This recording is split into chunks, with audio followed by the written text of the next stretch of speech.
How to Train Your Dragon 2 tells the story of how Hiccup along with all the Vikings of Berk have to fight against Drago, who's trying to make a dragon army. And I have to say that while the film did take a bit of its own time and I had a few issues with it, I still thought that How to Train Your Dragon 2 was absolutely satisfying. And the film really rests on the foundation of Hiccup's arc, if you will. In the first film, we saw him grow from a boy to a man, but in this particular film, he has a slightly different approach in terms of where he is and where he hopes to be. Now, he has to garner and embrace the confidence that he already has and increase it to a certain level to become more of a leader. And to me, it's really these stakes emotionally that matter far more when it comes to a film. But nonetheless, How to Train Your Dragon 2 manages to really raise the physical stakes in and of itself in terms of the very plot alone, in terms of the quantity of dragons, and in terms of their quality as well.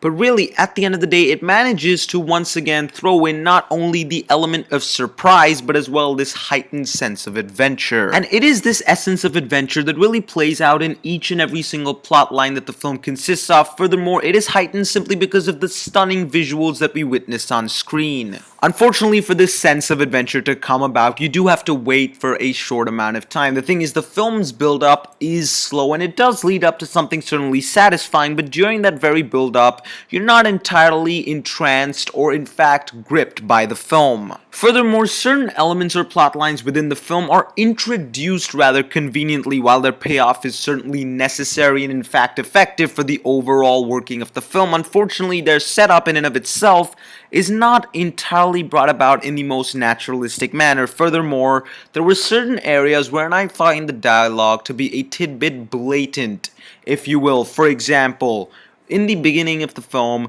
when we are given an introduction to Hiccup once again, the arc that he's going to have is so blatantly said in words in terms of him having to find something within himself that it really doesn't seem exciting at all. Rather, it tends to borderline cringeworthy. But I have to admit that those moments are certainly rare and don't really stop the overall functioning of the film. Furthermore, the background characters, in fact, while some of them are certainly well established, especially Hiccup's father and his relationship with his father is extremely essential for the overall functioning of the film and really is introduced to us well and is in fact a part of the film that we are really attached to. At the same time, a lot of the background characters just aren't used as effectively as they were in fact the previous film. Rather, they are now a means to tell a particular joke or something over and over and over again, not really adding to the overall story, making them mere objects in the background. Despite the various issues that I might have mentioned, I have to say that How to Train Your Dragon 2 is still an extremely satisfying film and satisfies even on the most basic and emotional levels.